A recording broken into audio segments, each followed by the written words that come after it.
Hello guys and welcome back to my channel सिर्फ IAS. बहुत ही खुशी से बताने जा रही हूँ कि विजन आयुष की करंट अफेयर जो पीटी 365 2021 की गवर्नमेंट स्कीम की उसका पार्ट 29 प्रेजेंट कर रही हूँ। और आपके लिए खुशखबरी ये है कि लास्ट पार्ट है। तो आइए शुरू करने से पहले चैनल को सब्सक्राइब कर लीजिए, बेल आइकन को प्रेस करिए ताकि आपको रेगुलर अपडेट्स मिलती रहें। शुरुआत करेंगे पहली मिनिस्ट्री से। मिनिस्ट्री ऑफ ट्राइबल अफेयर्स के अंदर की स्कीमों के बारे में जानेंगे। पहली स्कीम है एकलव्य मॉडल रेजिडेंशियल स्कूल। जाने ये सब कुछ न्यूज में क्यों रही, ऑब्जेक्टिव फीचर सब कुछ समझेंगे। बट उससे पहले यूपीएससी के लिए अमेजिंग कोर्सेज जो अनअकैडमी लाया है उसके बारे में समझते हैं। देखिए कॉम्बो बहुत अच्छा चल रहा है। जीएस प्राइस और ऑप्शनल प्राइस जो मिला के जितना होता है, अगर हम देखें तो सिर्फ कॉम्बो प्राइस सिर्फ जीएस प्राइस में आपको मिल जा रहा है और ऑप्शनल फ्री हुआ जा रहा है। मतलब एक साल के लिए अगर आप इसको अवेल करते हो तो प्राइस सेविंग आपकी करीब करीब पूरे ऑप्शनल की प्राइस की हो रही है। और अगर आपके पास समय है 2 साल या 3 साल के लिए लेते हो तो आपको बहुत ज्यादा बचेगा। मैं इसलिए कह रही हूँ क्योंकि देखिए प्राइस हाइक बहुत जल्दी आने वाला है और 15 सितंबर से नया बैच स्टार्ट हो रहा है, जिसमें आप देख सकते हो कि प्रॉपर शेड्यूलिंग है 2022 के बैच के लिए और कौन सा टीचर किस लैंग्वेज में पढ़ाएगा सब कुछ पहले से शेड्यूल है डिसिप्लिन मैनर में। 2 साल के बैचेस भी हैं, वो भी 15 सितंबर से शुरू हो रहे हैं। यहाँ देखिए इसकी पूरी शेड्यूलिंग पहले से ही कर दी गई है कि कैसे कौन क्या पढ़ाएगा, ऑप्शनल के पेपर कब शुरू होंगे, किस लैंग्वेज में शुरू होंगे, इंडिया के टॉप एडुकेटर्स पढ़ाएंगे। उसके साथ आपको रेज हैंड का ऑप्शन दिया जा रहा है, मतलब आप लाइव क्लास में अपने डाउट्स क्लियर कर सकते हो अपने फेवरेट एडुकेटर से। यहाँ देखिए प्लस के अंदर ये सब आएगा, आइकॉनिक में ये सब आएगा। बस मेन यहाँ पे चीज क्या है कि भाई बहुत से बच्चे कहते हैं कि मैम फाइनेंशियल बहुत प्रॉब्लम है, तो यूपीएससी के लिए लोन भी प्रोवाइड कर रही है अनअकैडमी। और आपको क्या चाहिए भाई, लिंक डिस्क्रिप्शन बॉक्स में आपको सब चीज का मिल जाएगा। और अगर इन सब में आप मेरा कोड सिर्फ आईएएस यूज करते हो तो भाई अमेजिंग है, क्योंकि आपको इसमें भी डिस्काउंट मिलेगा। ये बुक्स देख रहे हैं आप, ये बेस्ट यूपीएससी एक्सपर्ट से क्रिएट करी है। कीमत 10,000 है लेकिन सब्सक्रिप्शन 1 साल या ऊपर के साथ फ्री मिलती है। देर किस बात की, जाइए और अभी ज्वाइन करिए बाय यूजिंग माय कोड सिर्फ आईएएस। तो बैक टू द स्कीम आते हैं। एकलव्य मॉडल रेजिडेंशियल स्कूल की बात करते हैं। फिलहाल न्यूज में क्यों रहा समझते हैं। इस स्कीम की जो गाइडलाइंस हैं इनको रिवाइज करा गया 2020 के नवंबर के महीने में। अब आप कहेंगे अच्छा मैं तो पहली बार सुन रहा हूं, तो ऑब्जेक्टिव बताइए। इसका ऑब्जेक्टिव ये है कि हम एक क्वालिटी रेजिडेंशियल स्कूल को इस्टेब्लिश करेंगे ताकि एजुकेशन को और प्रमोट कर सकें और इस बात को इंश्योर करें कि सारे के सारे जो ट्राइबल बच्चे हैं, ट्राइबल स्टूडेंट हैं, उन सब का ऑल राउंड डेवलपमेंट हो। सारे एरियाज में जहां वो रहते हो, अलग अलग इन्वायरमेंट में, पूरे देश के अंदर एकलव्य मॉडल रेजिडेंशियल स्कूल्स के थ्रू। अब इसका दूसरा ऑब्जेक्टिव ये है कि एक अपर प्राइमरी क्वालिटी प्रोवाइड करे, सेकेंडरी हो गया या सीनियर सेकेंडरी लेवल की एजुकेशन प्रॉपर अच्छी क्वालिटी की प्रोवाइड करे एसटी मतलब शेड्यूल्ड ट्राइब को या फिर आपका पीवीटीजी को, ठीक है ना। तो अब यहाँ पे आप समझिए ऐसे बच्चों को प्रोवाइड करी जा रही है ट्राइबल डोमिनेटेड एरियाज में। इसके साथ जो भी एक्स्ट्रा करिकुलर एक्टिविटीज़ हैं वो दी जाएंगी ताकि ये सारे बच्चे ना एजुकेशन के साथ साथ जो बाकी चीज़ों में है उसमें भी आगे बढ़े और जैसे जनरल पॉपुलेशन है उस तरह से भाई आगे अपने आप को भी बढ़ाने की हिम्मत रखें, जज्बा बनाए। अब कुछ फीचर्स की बात करते हैं। देखिए एक सेंट्रल सेक्टर स्कीम है और हर एक ब्लॉक में जिसमें 50% से ज़्यादा जो है एसटी पॉपुलेशन होगी और एटलीस्ट 20,000 ट्राइबल लोग रहते होंगे, उसमें यहाँ पे ये एकलव्य मॉडल रेजिडेंशियल स्कूलों को बना दिया जाएगा बाय द ईयर 2022 तक। और ये स्कूल जो है वो होंगे जैसे आपका नवोदय विद्यालय है ना, उनके on par with Navodaya Vidyalaya होंगे। एंड इसके साथ इसमें स्पेशल फैसिलिटीज भी दी जाएंगी कि वहाँ की जो लोकल आर्ट है उसे प्रिजर्व करना, कल्चर को प्रिजर्व करना, उसके साथ साथ ट्रेनिंग वगैरह प्रोवाइड करना स्पोर्ट्स में, स्किल डेवलपमेंट में। तो अच्छी बात है। तीसरी बात ये कि कुछ 12 Eklavya model day boarding school को भी सेटअप किया जाएगा based on the demand of the concern state, ठीक है। जो जैसा भी स्टेट डिमांड करेगी उस वजह से किया जाएगा, जहाँ पे जो एसटी पॉपुलेशन है उसकी डेंसिटी जो है वो ज्यादा होगी, हायर होगी इन आइडेंटिफाइड सब डिस्ट्रिक्ट, मतलब 90% या उससे ज्यादा हुई तो ठीक। उसका ऑब्जेक्टिव ये है कि भाई centre of excellence for sports को सेटअप करने के लिए प्रॉपर उसी के लिए इंफ्रास्ट्रक्चर को सेटअप किया जाएगा जिसमें सारे इंफ्रास्ट्रक्चर होंगे, जैसे बिल्डिंग्स होंगी, इक्विपमेंट वगैरह सब होंगे, इन सबको सपोर्ट दिया जाएगा। और ये जो सेंटर ऑफ एक्सीलेंस है ना, ये इसमें जो है specialise state of the art facilities भी होंगी, ताकि यहाँ पे क्या हो कि एक for one identified individual sport के लिए state of the art facilities भी होंगी, एंड वन ग्रुप स्पोर्ट के लिए हर एक स्टेट और यूटी में ये चीज दी जाएगी। अब मैं आखिरी में आपको बिल्कुल सार में समझाऊंगी, आपको याद आ जाएगा, समझ आ जाएगा। इसके बाद फीचर ये है कि रिजर्वेशन इसमें 20% सीटों का है अंडर स्पोर्ट कोटा, जो डिजर्विंग एसटी स्टूडेंट्स हैं उनके लिए, जो स्पोर्ट के फील्ड में सबसे ज़्यादा बढ़िया रहे उनके लिए। और फंडिंग स्कीम के तहत जो है वो 100% ग्रांट इन एड होगी by ministry of tribal affairs to NEST. किसको दी जाएगी फंडिंग? नेस्ट को, national education society for tribal students. ये जो नेस्ट है ये गाइड करा जाएगा एक स्टीयरिंग कमेटी के द्वारा, जिसे हेड करेंगे मिनिस्टर ऑफ ट्राइबल अफेयर्स। तो इस पूरी कहानी को बताने के पीछे मेरा उद्देश्य यही था कि अब देखो, इनको मेन स्ट्रीम पॉपुलेशन की तरह भाई एसटी पॉपुलेशन जो ट्राइबल एरियाज की है इनको भी इम्प्रूव करना है, तो इसके लिए इतने सारे कदमों को उठाया जा रहा है। नेक्स्ट स्कीम की बात करते हैं, प्रधानमंत्री वन धन योजना। बड़ी फेमस रही है, फिलहाल न्यूज में क्यों है? देखिए जून 2020 की बात है, जब स्कीम का कवरेज जो है ये कहा गया, प्रपोज करा गया कि हम इसको और बढ़ाएंगे। अभी जो है ये 18,000 SHGS में है, इसे हम बढ़ा के यहाँ पे 50,000 वन धन SHGS तक फैला देंगे, जिसमें क्या होगा कि जो कवरेज है ट्राइबल गैदरर्स का इसे भी बढ़ा दिया जाएगा। ये जो आपका 3 गुना बढ़ जाएगा, मतलब ये 10 लाख तक हो जाएगा। बहुत अच्छी बात है ये कि भाई इसका जो है कवरेज बढ़ाया जाए, क्योंकि देखिए बैकवर्ड जितनी भी चीज़ें हैं, ये जो ट्राइबल पॉपुलेशन है ये हमेशा पीछे रह जाती है ना, तो ये इसको पीछे ना रह जाए इसलिए इसके लिए काफ़ी कुछ किया जाता है। ओके, अब यहाँ पे बात करते हैं कुछ चीज़ें आगे। अच्छा हाँ, ये समझ लीजिए कि ये जो SHGS होते हैं ना, सेल्फ हेल्प ग्रुप्स की बात हो रही है। ओके, अब देखिए ऑब्जेक्टिव इसका क्या है। ऑब्जेक्टिव ये है कि हम स्किल को और अपग्रेड करेंगे, कैपेसिटी जो है बिल्ड करेंगे, है ना, ट्रेनिंग वगैरह देंगे प्रॉपर, और साथ में आपका जो है सेटअप करेंगे प्राइमरी प्रोसेसिंग और वैल्यू एडिशन फैसिलिटीज़ को। फीचर्स की बात करें तो स्कीम, ये जो स्कीम है ये कंपोनेंट है mechanism for marketing of minor forest produce through minimum support price and development of value chain for MFP, मतलब माइनर फॉरेस्ट प्रोड्यूस के लिए, एंड इसको लॉन्च किया गया 2018 में। फिर समझिए, स्कीम ये कंपोनेंट है mechanism for marketing of minor forest produce through minimum support price. समझे इसका मतलब क्या है कि जो माइनर फॉरेस्ट प्रोड्यूस है उसका जो है मिनिमम सपोर्ट प्राइस के थ्रू उसकी मार्केटिंग करना। किसकी मार्केटिंग करना? माइनर फॉरेस्ट प्रोड्यूस की। और वैल्यू चेन को, जो माइनर फॉरेस्ट प्रोड्यूस है उसको और बढ़ाना। उसको लॉन्च किया गया था 2018 में। इस योजना को इम्प्लीमेंट करी जा रही है ट्राइफेड के द्वारा, यानी ट्राइबल के लिए तो भाई डेडिकेटेड है ये ट्राइफेड के द्वारा, और ये नोडल एजेंसी के तौर पे काम करेगी नेशनल लेवल पे। उसके साथ it is a well thought master plan, सोच समझ के किया गया है ताकि यहाँ पे जो ट्राइबल पॉपुलेशन देश के अंदर है उसका सोशियो इकोनॉमिक डेवलपमेंट हो सके।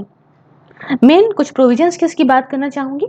तो एक इनिशिएटिव है जिसका मेन उद्देश्य है टारगेट करना लाइवलीहुड जनरेट करने के लिए। देखो ट्राइबल जो लोग होते हैं, है ना, गैदरर्स जो होते हैं, उन सब के लिए कुछ ऐसा वो अपना जीवन यापन कर सकें, इसके लिए उनको कुछ तो ऐसा हो ना कि जो इकट्ठा सामान करते हैं उनका बिक तो सके, वो कुछ कमा तो सके इससे, और इससे वो लोग जो है वो एंटरप्रेन्योर भी बन सकें, है ना। तो ये कुछ अच्छी सोच के साथ लाई गई। इसकी मेन प्रोविजन ये है, आइडिया ये है कि हम सेटअप करेंगे ट्राइबल कम्युनिटी ओन्ड वन धन विकास केंद्र को, है ना, और ऐसे एरिया में जो जहाँ पे प्रीडोमिनेटली जो फॉरेस्टेड ट्राइबल डिस्ट्रिक्ट है वहाँ पे।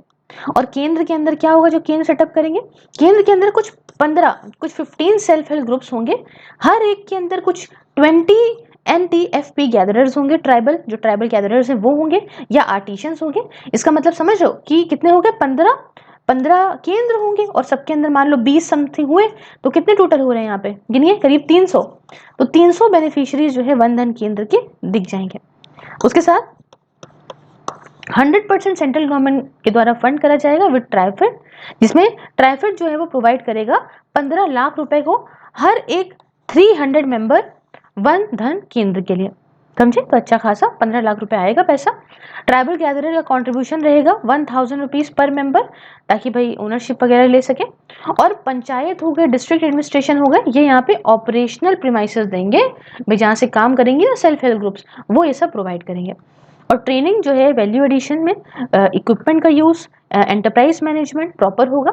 उसके साथ local, district level, state level, national, global buyers जो कि माइनर फॉरेस्ट प्रोड्यूस के हैं, आपके वैल्यू एडेड प्रोडक्ट्स के, इसका आइडेंटिफिकेशन करना, लॉजिस्टिक और ट्रांसपोर्टेशन का अरेंजमेंट करना, और ब्रांडिंग और मार्केटिंग, ये सारा कुछ करा जाएगा। ये सारी कुछ इसके अंदर की प्रोविजंस हैं। बढ़ते हैं नेक्स्ट स्कीम की तरफ। Scheme for mechanism for marketing of minor forest produce through minimum support price and development of value chain for MFP, जिसके बारे में हमने बात की थी ना, ये एकदम डेडिकेटेड उसी के बारे में हम प्योर बात करते हैं जो हमने ऊपर आपको समझाया था। देखिए इस क्यों न्यूज़ में रही है, बहुत सारे माइनर फॉरेस्ट प्रोड्यूस जो हैं इन्हें इंक्लूड करा गया है इस स्कीम के अंदर पिछले 1 सालों में। अब ऑब्जेक्टिव समझते हैं क्या है। देखिए इन माइनर फॉरेस्ट प्रोड्यूस का अच्छा खासा रिटर्न पा सकें सारे जो गैदरर्स हैं जिनको इकट्ठा करते हैं, मेनली जो है वो मिनिमम सपोर्ट प्राइस के थ्रू पा सकें, सरकार देगी मिनिमम फॉर आइडेंटिफाइड, मतलब ऐसे जो माइनर फॉरेस्ट प्रोड्यूस हैं इनके लिए मिनिमम सपोर्ट प्राइस जो है तय करा गया है ना, जो ताकि भाई इनके लिए प्रॉपर एक नेसेसरी इंफ्रास्ट्रक्चर भी होगा लोकल लेवल पे, ताकि भाई इसका प्राइस पा सकें और अपने जीवन यापन अच्छे से कर सकें। फीचर्स क्या है समझते हैं। स्कीम को डिजाइन करा गया है एक as a society safety net for improvement of livelihood of minor forest produce gatherers के तौर पे, ताकि देखो ऐसे जो लोग गैदरर्स हैं, ऐसे इकट्ठा करने वाले जो हैं, ये अपने माइनर फॉरेस्ट प्रोड्यूस का एक फेयर प्राइस पा सकें जो भी ये कलेक्ट करते हैं। इम्प्लीमेंट करा जा रहा है ट्राइफेड के द्वारा, और इसमें राज्य की सरकार मतलब state government association, state government की एजेंसीज एसोसिएशन में होंगी across 21 states in the country. Scheme जो है वो निकल के आ रही है, एक अच्छा रिलीफ है, ऐसे एक ग्रेट रिलीफ रहेगा ये ट्राइबल गैदरर्स के लिए। उसके बाद to ensure that ground gain is not lost and to strengthen the state level program implementation and contribute to the empowerment of the tribal population। सीधी सीधी बात है, सीधा सीधा क्या है कि भाई ट्राइबल पॉपुलेशन को मजबूत बनाना, ट्राइफेड ने इसलिए फेज 2 भी लेकर आई है इस आपका MSP और MFP मतलब माइनर फॉरेस्ट प्रोड्यूस स्कीम का, और वन धन ट्राइबल स्टार्टअप्स का भी। इस फ्रेज में one of the major action, एक बहुत ही अच्छा कदम जो प्लान करा गया है वो ये करा गया है कि वन धन योजना को अब MSP फॉर MFP स्कीम के साथ यहाँ पे कन्वर्ज कर देंगे। बहुत बढ़िया। और एक साथ दोनों इनिशिएटिव जो है क्या करेंगे, एक ऐसा डेवलपमेंट एक साथ आ गए तो सारा का सारा बढ़िया एक डेवलपमेंट पैकेज देने लग गया ट्राइबल्स के लिए। इससे क्या होगा, एम्प्लॉयमेंट जनरेट होगा, इनकम जनरेट होगी, एंटरप्रेन्योरशिप बढ़िया रहेगी। यहाँ एक बात समझिएगा कि जो माइनर फॉरेस्ट प्रोड्यूस की बात कर रहे हैं ये सबसेट है फॉरेस्ट प्रोड्यूस का, है ना, जो इंडियन फॉरेस्ट एक्ट 1927 में डिफाइन किया गया ना फॉरेस्ट प्रोड्यूस, ये उसका सबसेट है, उसके आएगा नीचे। अब इसमें ऐसा समझिए जो MFP है इसको डिफाइन करा गया है, is defined under scheduled tribes and other traditional forest dealers recognition of forest act 2006 के अंदर। तो ये दोनों चीज़ें जो है बहुत ज़्यादा समझने वाली हमारे लिए बात है। अच्छा एक चीज़ यहाँ पे एक डेडिकेटेड तरीके से अगर हम समझ लें तो कुछ एग्जांपल्स भी आपको दे देती हूँ ये MFP के, माइनर फॉरेस्ट प्रोड्यूस के, कि भाई इंसान को ये ना लगे कि पता नहीं है। अब देखिए यहाँ पे सेक्शन 2 जो इस एक्ट का है, जैसे कि क्या एक्ट का नाम है, scheduled tribes and other traditional forest dwellers recognition of forest right act 2006। इसके सेक्शन 2 के अंदर ये माइनर फॉरेस्ट प्रोड्यूस को डिफाइन करता है कि सारे ही नॉन टिम्बर, जितने भी नॉन टिम्बर फॉरेस्ट प्रोड्यूस हैं ऑफ प्लांट ओरिजिन, जो प्लांट से निकले हों, जैसे कि इसके अंदर बैम्बू आएगा, ब्रश वुड आएगी, स्टंप आ गए, केन आ गया, तसार आ गया, ककून आ गया, हनी हो गया, वैक्स हो गया, लाख हो गया, लाख की चूड़ियां बनती है ना वो हो गया, तेंदू या केंदू लीव्स हो गए, मेडिसिनल प्लांट होते हैं, हर्ब्स होते हैं, रूट्स होती है, ट्यूबर होता है ना, ये इस तरह की जो चीजें हैं वो सब माइनर फॉरेस्ट प्रोड्यूस के अंदर आती हैं। तो इनको नहीं पता उनके लिए काफी ज्यादा ज्ञान की बात है। फिर कुछ छोटे छोटे इनिशिएटिव जो इनके रहे हैं, जैसे कि पहला स्फूर्ति मॉडल या ट्राई फूड मॉडल या स्फूर्ति मॉडल। देखिए नवंबर 2020 की बात है जब मिनिस्ट्री ऑफ ट्राइबल अफेयर्स ने कहा कि कुछ 200 प्रोजेक्ट को मैं अनाउंस करूंगी to be taken up under TRIFOOD या स्फूर्ति मॉडल के अंदर ये कुछ ऐसे 200 प्रोडक्ट्स आएंगे, 200 प्रोजेक्ट्स आएंगे, ठीक है, प्रोजेक्ट्स आएंगे। अब ये मॉडल क्या है पहले ये समझिए। ये one of the convergence initiative है tribal cooperative marketing development federation of India, अपना जो ट्राइफेड भाई है ना, ये इसका कन्वर्जन इनिशिएटिव है, इसमें कई चीजों को वो एक साथ लेकर आता है। और फर्स्ट मतलब पहला ऐसा जो मॉडल है उसको लॉन्च किया गया था अगस्त 2020 में रायगढ़ में, महाराष्ट्र में, और आपका रायगढ़ महाराष्ट्र में, और आपका जगदलपुर चंडीगढ़ में, सॉरी छत्तीसगढ़ में, ठीक है। मतलब फिर से समझ लीजिए इस चीज को थोड़ा सा कंफ्यूजन हो गया होगा कि ऐसा पहला मॉडल को लॉन्च किया गया था अगस्त 2020 में इन रायगढ़ महाराष्ट्र एंड जगदलपुर छत्तीसगढ़। ये इस बात को इंश्योर कराएगा कि भाई ईयर राउंड इनकम, मतलब साल भर यहाँ पैसा मिलता रहेगा ट्राइबल पॉपुलेशन को एक इन क्लस्टर्स प्रोग्राम के through for agriculture, horticulture, sericulture, floriculture, medicinal या एरोमेटिक प्लांट्स, ये सब कुछ जो है इसमें इनके थ्रू सारा कुछ इनको पैसा मिलता रहेगा साल भर। उसके बाद दूसरा है ट्राई फूड स्कीम स्पेशली, ये क्या है समझते हैं। ये एक जॉइंट इनिशिएटिव है जो कि ministry of food processing industry, ministry of tribal affairs and TRIFED का एक जॉइंट इनिशिएटिव है। स्कीम के तहत जो टर्शरी वैल्यू एडिशन सेंटर्स हैं इनको सेटअप किया जाएगा ताकि जो माइनर फॉरेस्ट प्रोड्यूस है इसे प्रोसेस कर सकें, है ना, जिन्हें कलेक्ट करा जाता है ट्राइबल की जो फॉरेस्ट गैदरर्स हैं उनके द्वारा, इनको प्रोसेस करने के लिए सेंटर्स को सेटअप किया जाएगा। क्लियर। जो प्रोसेसिंग यूनिट है जो सेटअप होंगी स्कीम के तहत बनाने के लिए बैकवर्ड और फॉरवर्ड लिंकेज को अंडर द प्रधानमंत्री किसान संपदा योजना के तहत। एम ये है कि भाई वही पुराना एम कि ट्राइबल की पॉपुलेशन को और इनकी जो इनकम है, ट्राइबल पॉपुलेशन की जो इनकम है उसे बढ़ाना है। अब एक चीज समझिएगा, ये मैंने स्फूर्ति मॉडल की बात करी थी, मतलब इसका फुल फॉर्म है scheme of fund for regeneration of traditional industries. ये कवर होती है under the ministry of micro, small and medium enterprises, ये याद रखिएगा, ठीक है। उसके बाद हम नेक्स्ट स्कीम की तरफ बढ़ते हैं। ये ministry of women and child development के अंदर आ रही है। स्कीम का नाम है integrated child development services, ICDS। फिलहाल न्यूज में क्यों रही है जानते हैं। रिसेंटली क्या हुआ कि नीति आयोग ने यहाँ पे इवैल्यूएशन किया पोषण अभियान का, जो कि इस इंटीग्रेटेड चाइल्ड डेवलपमेंट सर्विसेज का एक बहुत इंपॉर्टेंट पार्ट है, बहुत जरूरी भी था। अब समझते हैं ऑब्जेक्टिव इसका। देखो बच्चे जो हैं जिनका न्यूट्रिशन कम होता है, जिसकी वजह से वो अंडर वेट रह जाते हैं, है ना, तो ये ऐसे 0 से 3 साल तक के बच्चे का ये जो अंडर न्यूट्रिशन है वो कम किया जा सके 10 परसेंटेज पॉइंट से। पहला उद्देश्य तो ये है। दूसरा ये है कि हम प्रॉपर साइकोलॉजिकल, फिजिकल और सोशल डेवलपमेंट करें किसी बच्चे का। तीसरा उद्देश्य है कि हम जो बच्चे मर जाते हैं, है ना, ऐसा कुछ होता है मोर्टेलिटी के, मैल न्यूट्रिशन के, स्कूल ड्रॉप आउट्स के जो केसेस होते हैं, इंसिडेंसेस होते हैं, उसे कम कर सकें। चौथा ये है कि इफेक्टिव कोऑर्डिनेशन पा सकें पॉलिसी और इम्प्लीमेंटेशन का अमंग वेरियस डिपार्टमेंट्स, अलग अलग डिपार्टमेंट्स के साथ में, ताकि वो सब मिलके भी चाइल्ड डेवलपमेंट को प्रमोट करें। और आखिरी ये कि कैपेसिटी जो कि माँ की है, मदर की है, उसे बढ़ा सके कि वो अपनी नॉर्मल हेल्थ को देखे और जो भी न्यूट्रिशन की जरूरत होती है बच्चे की, उसे यहाँ पे देखिए कैसे प्रॉपर न्यूट्रिशन देखिए, प्रॉपर हेल्थ और एजुकेशन प्रोवाइड करके। तो एक बहुत ही बढ़िया चीज़ है, बढ़िया उद्देश्य है। फीचर्स क्या है समझते हैं। तो पहला फीचर ये है कि एक सेंट्रली स्पॉन्सर्ड स्कीम है।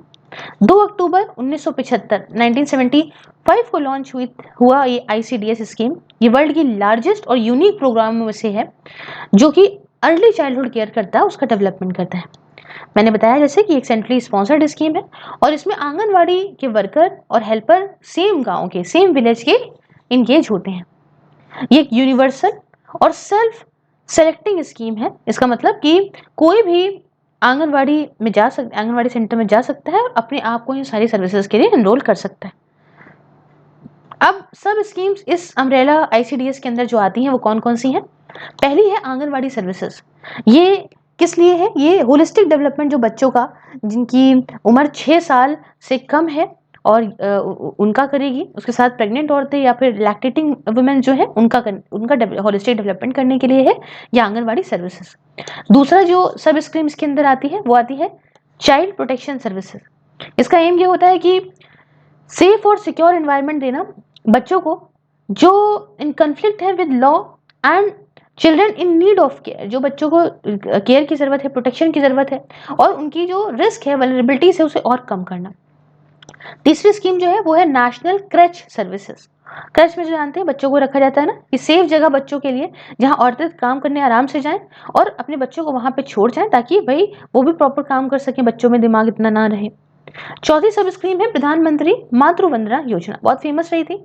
ये 1 जनवरी 2017 से चल रही है। इसमें मैटरनिटी बेनिफिट प्रोग्राम है, सारी डिस्ट्रिक्ट में देश के अंदर देखने को मिलेगी।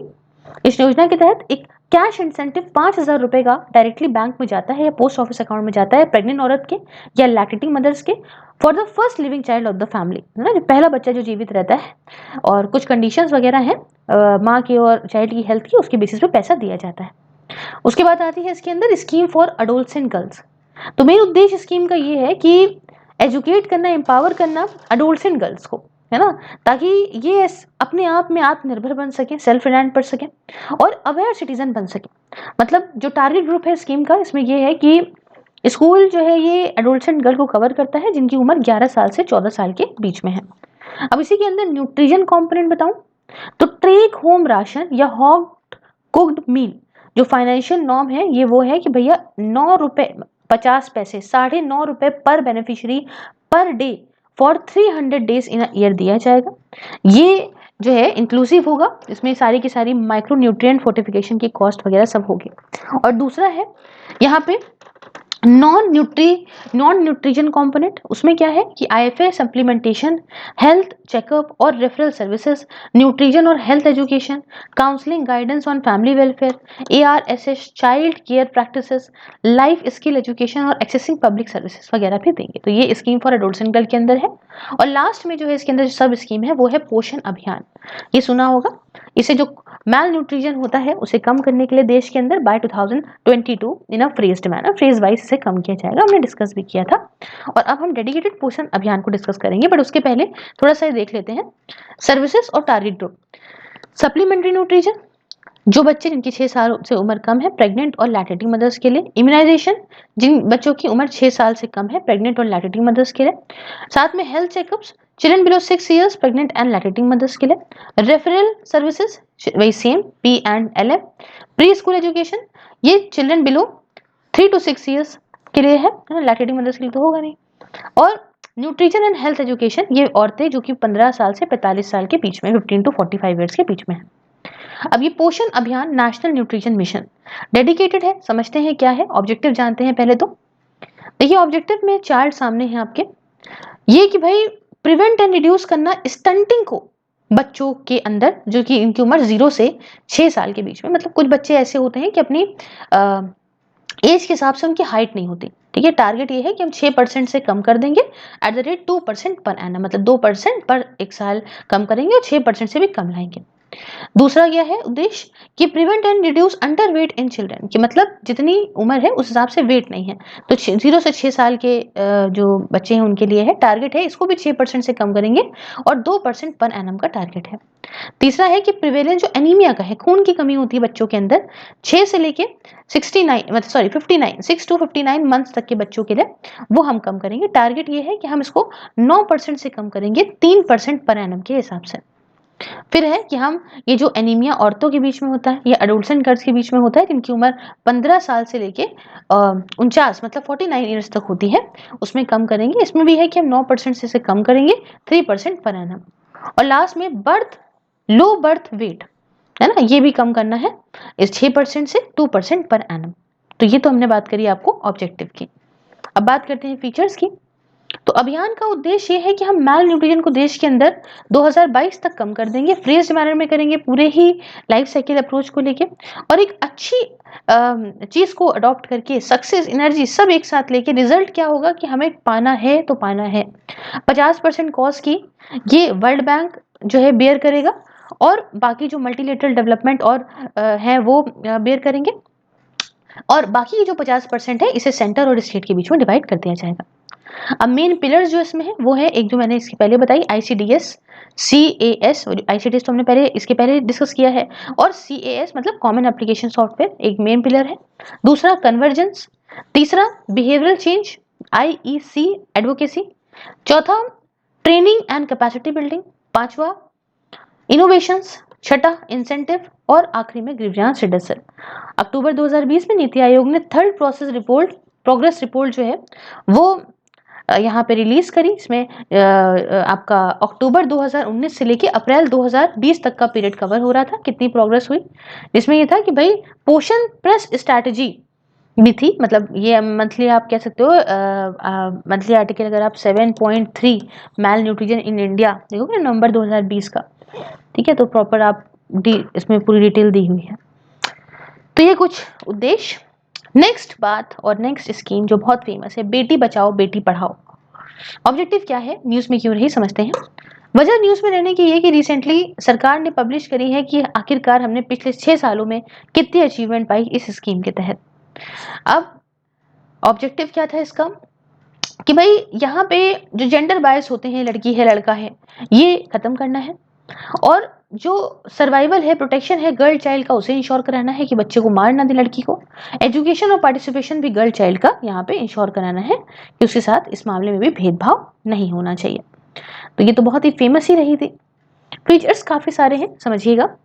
लॉन्च करी प्रधानमंत्री ने 2015 में 22 जनवरी वाले दिन पानीपत हरियाणा से, और ये स्कीम यहाँ पे जो चाइल्ड सेक्स रेशियो कम हो रहा था उसको एड्रेस करने के लिए थी, और जो औरतों से रिलेटेड इश्यूज थे उसके लिए थे, जो अपने और उनको उनकी जिंदगी में कैसे एम्पावर करना है उसके लिए थी। ठीक है, ये ट्राई मिनिस्ट्रियल एफर्ट था 3 मिनिस्ट्री के बीच में, ministry of women and child development, health and family welfare और मिनिस्ट्री ऑफ एजुकेशन का। और तीसरा कि जो मेन एलिमेंट थे, की एलिमेंट थे इस स्कीम के, इसमें था कि हम enforcement of PC and PNDT act nation wide पूरे देश में अवेयरनेस फैलाएंगे, एडवोकेसी कैंपेन चलाएंगे, मल्टी सेक्टोरल एक्शन होगा करीब 100 डिस्ट्रिक्ट में, जहां का ये जो चाइल्ड सेक्स रेशियो है वो कम है ना। फर्स्ट फेज में मतलब 2014-15 फर्स्ट फेज था ना, ऐसा करेंगे। यहाँ पे ये था कि हम माइंडसेट लोगों का बदलेंगे, ट्रेनिंग करा के, सेंसिटाइजेशन करा के, अवेयरनेस फैला के, है ना, ऑन ग्राउंड चीजें, और पूरे देश में हम इस बेटी बचाओ बेटी पढ़ाओ को एक्सपैंड करेंगे, जिसमें कि 640 डिस्ट्रिक्ट होंगी, है ना, जैसे कि 2011 के सेंसस के हिसाब से पूरे देश के अंदर। और ऐसा करेंगे। 2 कंपोनेंट इसके अंदर थे, पहला ये कि एडवोकेसी एंड मीडिया कैंपेन चलेगा, है ना, इसीलिए हम सबकी जबान पे आ गया इतना कैंपेन की वजह से। और दूसरा मल्टी सेक्टोरल इंटरवेंशन रहेगा, सेलेक्टेड जेंडर क्रिटिकल डिस्ट्रिक्ट जो होती हैं, जहां पे सबसे बेकार चाइल्ड सेक्स रेशियो है, वहां पे ये स्कीम के अंदर कोई भी ऐसी प्रोविजन नहीं थी कि इंडिविजुअल को कैश इंसेंटिव मिलेगा या आपको कैश ट्रांसफर कुछ मिलेगा, ऐसा कुछ नहीं था। इसलिए यहाँ पे डायरेक्ट बेनिफिट ट्रांसफर जो DBT स्कीम है ये इसके अंदर नहीं थी, है ना, पैसा वगैरह कुछ नहीं मिल रहा था। इससे ये था कि हम इंटर सेक्टोरल, उसके साथ इंटर इंस्टीट्यूशनल कन्वर्जेंस करेंगे district, block, grass root level में, है ना, ये काफी इंपॉर्टेंट स्ट्रेटेजी थी।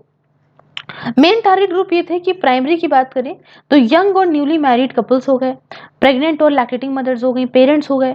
सेकेंडरी ये लोग देख रहे थे कि यूथ, अडोलसेंट, चाहे वो लड़की हो चाहे लड़का हो, इन लॉज हो गए, है ना, सास ससुर वगैरह, medical doctors, practitioners, private hospital, nursing homes, diagnostic centre वगैरह। और टर्शरी जो था वो था ऑफिशियल्स, उसके साथ पंचायती राज इंस्टीट्यूशंस हो गए, फ्रंट लाइन वर्कर हो गए, women self help groups, collectives हो गई, या रिलीजियस लीडर्स हो गए, वॉलंटरी ऑर्गेनाइजेशन हो गए, मीडिया हो गई, मेडिकल एसोसिएशन हो गए, इंडस्ट्री एसोसिएशन हो गए, जनरल पब्लिक हो गई, सबको देखना। ठीक है, उन सब में ये अपनी बातें यहाँ कहना। उसके बाद ये था कि भाई इसकी स्कीम की मॉनिटरिंग जो है वो नेशनल लेवल पे, स्टेट लेवल पे, डिस्ट्रिक्ट लेवल पे, ब्लॉक लेवल पे, ग्राम पंचायत लेवल पे, वार्ड लेवल पे, हर लेवल पे की जाती। उसके साथ डिजिटल गुड्डी गुड्डा बोर्ड, ये एक ऐसा प्लेटफॉर्म था जहां पे इंफॉर्मेशन दी जा रही थी, एजुकेशन और कम्युनिकेशन मटेरियल था इस बेटी बचाओ बेटी पढ़ाओ के लिए, एंड अपडेट हो रहा था मंथली बर्थ स्टैटिस्टिक्स, है ना, कि हर मंथ कितनी बर्थ होने क्या हो रहा है, यहाँ अपडेशन हो रहा था। इसको अडॉप्ट करा गया था as a best practice under Beti Bachao Beti Padhao scheme. इसे अडॉप्ट करा गया था by union ministry of women and child development के द्वारा। अच्छा, 6 सालों में इस स्कीम ने क्या अचीव करा, तो एटीट्यूडनल चेंज। देखिए फोकस अब जो है जो इशू है फीमेल इन्फेंटिसाइड का, और बच्चों को मार देते हैं लड़कियों को, इस पे फोकस लोगों का और बढ़ गया है। जो एजुकेशन नहीं देते बच्चों के ऊपर, लड़कियों को, तो उसके ऊपर भी काफ़ी फोकस बढ़ा है ना। उनके राइट से जो उनको दूर रखा जाता है उससे भी काफ़ी फोकस लोगों का बढ़ा है। अवेयरनेस और सेंसिटाइजेशन मासेस की, है ना, कि भाई जेंडर बायस नहीं करना है, कम्युनिटी का रोल क्या है इसको ख़त्म करने में, इन सब से फोकस तो खैर बढ़ा ही बढ़ा है, ये तो बात है ही, ठीक है। और यहाँ पे मेन समझिए, 1 सेकेंड, ओके, एक चार्ट यहाँ पे नहीं है, मैं चार्ट आपको समझा देती हूँ कि monitorable components under Beti Bachao Beti Padhao कौन कौन से ऐसे क्या मॉनिटर करने वाले कौन कौन से कंपोनेंट है। सबसे पहला कि sex ratio at birth, improve the sex ratio at birth in selected gender critical district by 2 points in a year। दूसरा ये था कि जेंडर डिफरेंसेस को यहाँ पे कम करना, under 5 child mortality rate from 7 point in 2014 to 1.5 point per year तक में कम करना है। तीसरा ये था कि एटलीस्ट 1.5% इंक्रीज हो पर ईयर इंस्टीट्यूशनल डिलीवरीज में, और इंक्रीज एनरोलमेंट लड़कियों का सेकेंडरी एजुकेशन में टू 82% तक करना था 2018-19 तक। उसके साथ ये था कि फंक्शनल टॉयलेट देना लड़कियों को हर एक स्कूल में सिलेक्टेड डिस्ट्रिक्ट में, न्यूट्रिशन स्टेटस में उनका बढ़ाना, लड़कियों का अंडर वेट लड़कियों को कम करके, जिनके पास खून की कमी होती है, एनेमिक लड़कियों को कम करके, under the 5 years of age, जिनकी बच्चियों की उम्र 5 साल से कम है, उनके अंदर अंडरवेट जो है वो बेचारी वो कम करके, साथ में जो एनेमिक गर्ल्स हैं उनको भी कम करके। उसके साथ ये था कि protection of children from sexual offence act 2012 का इम्प्लीमेंटेशन करना। ये करना कि भाई जो मैंने आपको पहले वाली जो स्कीम बताई है, ये ICDS, हाँ, ये इस स्कीम को, इंटीग्रेटेड चाइल्ड डेवलपमेंट जो है, इस स्कीम को हर जगह पे जो है यूनिवर्सलाइजेशन करना, मतलब हर जगह पे ये हो। उसके साथ में यहाँ पे मतलब ये स्कीम लागू हो, और इलेक्टेड रिप्रेजेंटेटिव को ट्रेन करना, जो मेन ग्रास रूट फंक्शनरीज है उनको ट्रेन करना एज कम्युनिटी चैंपियंस की, ताकि कम्युनिटीज यहाँ पे इम्प्रूव करें अपना चाइल्ड सेक्स रेशियो और लड़कियों के एजुकेशन को और ज़्यादा बढ़ाएं। तो ये हमने कुछ बात करी बेटी बचाओ बेटी पढ़ाओ के बारे में। नेक्स्ट, नीति आयोग के अंदर कुछ स्कीम्स जो न्यूज़ में है उसको समझते हैं। अटल इनोवेशन मिशन बहुत ही ज़्यादा एम का चर्चा रही है, न्यूज़ में क्यों रहा फिलहाल समझते हैं। 2021 के अप्रैल की बात है जब council of scientific and industrial research, जिसे हम लोग CSIR बोलते हैं ना, council of scientific and industrial research ने अडॉप्ट करा कुछ 295 अटल टिंकरिंग लैब्स को, जो कि एस्टैब्लिश करी गई बाय अटल इनोवेशन मिशन के द्वारा पूरे देश के अंदर। अब ऑब्जेक्टिव समझते हैं क्या है। ऑब्जेक्टिव ये है कि हम ऐसा भाई क्रिएट करेंगे, प्रमोट करेंगे कि ऐसा इकोसिस्टम या इनोवेशन का इकोसिस्टम लेकर आएंगे, एंटरप्रेन्योरशिप का लेकर आएंगे पूरे देश के अंदर, जो कि स्कूल लेवल पे होगा, यूनिवर्सिटी लेवल पे होगा, रिसर्च इंस्टीट्यूशंस में होगा, MSMEs में होगा और इंडस्ट्री लेवल पे होगा। उसके साथ दूसरा उद्देश्य ये कि it is envisaged as an umbrella innovation organisation, ठीक है। ये ऐसा होगा कि ये एक ऐसा रोल प्ले करेगा जिससे सारा कुछ, जितनी भी इनोवेशन पॉलिसीज हैं, सेंटर हो, स्टेट हो, या आपका सेक्टोरल इनोवेशन स्कीम हो, इन सबको एक साथ एक लाइन में लेके आने की उद्देश्य था। बहुत ही बढ़िया बात। अब कुछ फीचर्स के बारे में समझते हैं। देखिए, लॉन्च तो किया गया था क्रिएट करने के लिए, प्रमोट करने के लिए एक कल्चर इनोवेशन और एंटरप्रेन्योरशिप को across the length and breadth of the country, मतलब पूरे देश के अंदर। अब ये जो अटल इनोवेशन मिशन है, इसने एक होलिस्टिक अप्रोच, मतलब हर एक चीज को साथ मिले, जिसमें school, university, research institution, industry, MSME, NGOs, ministries, है ना, हर जगह पे, डिस्ट्रिक्ट, स्टेट, नेशनल लेवल पे सबको एक साथ लिया। इसके अंदर दो कोर मेन फंक्शंस। पहला, एंटरप्रेन्योरशिप प्रमोशन, कैसे? सेल्फ एम्प्लॉयमेंट के थ्रू, उसके साथ self employment and talent utilisation के थ्रू, मतलब सेतु इसको बोलते हैं, इसके थ्रू, जहाँ पे इनोवेटर्स जो हैं उनको सपोर्ट करा जा रहा था, है ना, कि आप सक्सेसफुल एंटरप्रेन्योर कैसे बन सकते हैं। और दूसरा, इनोवेशन प्रमोशन, कि ऐसा प्लेटफॉर्म देना जहाँ पे जो भी इनोवेटिव आइडियाज होते हैं वो जनरेट हो सके। उसके बाद नेक्स्ट फीचर ये कि होलिस्टिक फ्रेमवर्क में क्या क्या था। इसके अंदर पहला था अटल टिंकरिंग मैराथन, मतलब ये जो मैराथन थी इसमें पूरे जो ये रख रही थी nation wide challenge, 6 thematic areas में, जैसे क्लीन एनर्जी के लेके आपका वाटर रिसोर्स को लेके, वेस्ट मैनेजमेंट को लेके, health care, smart mobility, agri tech को लेके, कि आप बेस्ट स्टूडेंट इनोवेटर्स को निकालिए इंडिया से। दूसरा कि अटल इंक्यूबेशन सेंटर और अटल कम्युनिटी इनोवेशन सेंटर, इनको सेटअप करा जा रहा था यूनिवर्सिटी में, एनजीओ में, एसएमई में है, उसके साथ कॉर्पोरेट इंडस्ट्री लेवल पे, ताकि यहाँ पे एंटरप्रेन्योरशिप को प्रमोट करें यूनिवर्सिटीज में भी और इंडस्ट्रीज में भी। उसके साथ Atal new India challenge and Atal grand challenge, इससे क्या था कि जो टेक्नोलॉजी ड्रिवन इनोवेशन है उनको बढ़ाना, क्रिएट करना for social and commercial impact, ताकि भाई प्रोडक्ट क्रिएशन करना for social and the commercial impact, जो डाले ऐसे प्रोडक्ट को क्रिएट करना जो सोसाइटी पे और कमर्शियली दोनों में ही फायदा दे। उसके साथ मेंटर इंडिया कैंपेन, ये क्या था, ये एक स्ट्रेटेजिक नेशन बिल्डिंग इनिशिएटिव है जिसमें लीडर्स को इंगेज करना, जो गाइड कर सकें, मेंटर कर सकें स्टूडेंट को, इंडस्ट्री को, एकेडमिया को, सरकार को, ग्लोबल कोलैबोरेशंस, ये ऐसे सारा कुछ हो ताकि साथ में सक्सेस जो है सब कुछ ऐसा हो ताकि सक्सेस पा सके।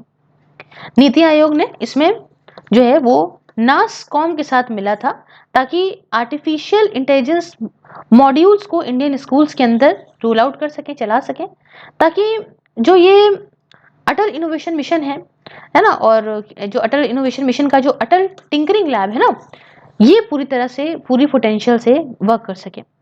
मॉड्यूल के अंदर क्या थी, एक्टिविटीज थी, वीडियोस थी, एक्सपेरिमेंट थे, जिससे जो स्टूडेंट थे वो यहाँ पे काम करते थ्रू एंड लर्न, मतलब सीखते अलग अलग कॉन्सेप्ट को आर्टिफिशियल इंटेलिजेंस के। अब जो अटल इनोवेशन मिशन की इनिशिएटिव है, इन्होंने काफ़ी इंपॉर्टेंट रोल प्ले करा है इंडिया के एडवांसमेंट में। ये 81 पोजीशन में थे हम ग्लोबल इनोवेशन इंडेक्स में 2015 में, और घट के हम 48 पोजीशन पे आ गए 2020 में। तो भाई काम तो किए। उसके साथ आत्मनिर्भर भारत अराइज, मतलब अराइज का फुल फॉर्म क्या होता है, अटल न्यू इंडिया चैलेंजेस, नहीं अराइज का फुल फॉर्म ये नहीं होता है, सॉरी। देखिए इसका क्या है कि आत्मनिर्भर भारत अराइज अटल न्यू इंडिया चैलेंज, ये क्या है ये पहले समझते हैं। इसको लॉन्च करा गया था अंडर अटल इनोवेशन मिशन। इसको लॉन्च किया गया था अंडर अटल इनोवेशन मिशन, और ताकि यहाँ पे जो रिसर्च है उसे बढ़ाएं, इनोवेशन बढ़ाएं इंडियन एमएसएमईज में और स्टार्टअप्स में। प्रोग्राम जो है वो इंडियन स्पेस रिसर्च ऑर्गेनाइजेशन जो अपना इसरो है, और उसके द्वारा लाया गया, और 4 मिनिस्ट्रीज भी इसमें और इन्वॉल्व है इसरो के साथ साथ, मिनिस्ट्री ऑफ डिफेंस, उसके साथ ministry of food and processing industries, और उसके साथ ministry of health and family welfare, और लास्ट में ministry of housing and urban affairs. ठीक है, तो ये जो है वो सारी की सारी मिनिस्ट्रीज इसके साथ इन्वॉल्व है। ओके, यहाँ तक आप समझ गए इस बात को, क्या है क्या नहीं है। उसके साथ समझिए कुछ और भी जो है, जो भी इनोवेटिव सॉल्यूशंस लाने के लिए, अलग अलग प्रॉब्लम्स के लिए जो भी हैं, वो सारी की सारी इंडस्ट्रीज एक साथ यहाँ पे आई। अच्छा, इस बात को समझिएगा, इसका जो पूरा स्टार्टिंग में मैंने बताया कि आत्मनिर्भर भारत अराइज, अराइज का फुल फॉर्म होता है Atal research and innovation for small enterprises. ठीक है, तो इसीलिए यहाँ पे एमएसएमईज वगैरह को, स्टार्टअप्स वगैरह को सपोर्ट करने की बात कही जा रही थी। लेकिन बहुत सारे बच्चे कमेंट करेंगे कि मैम हमको नहीं समझ में आया, पता नहीं क्या बोल दिया, जो लिखा था वही कॉपी कर दिया।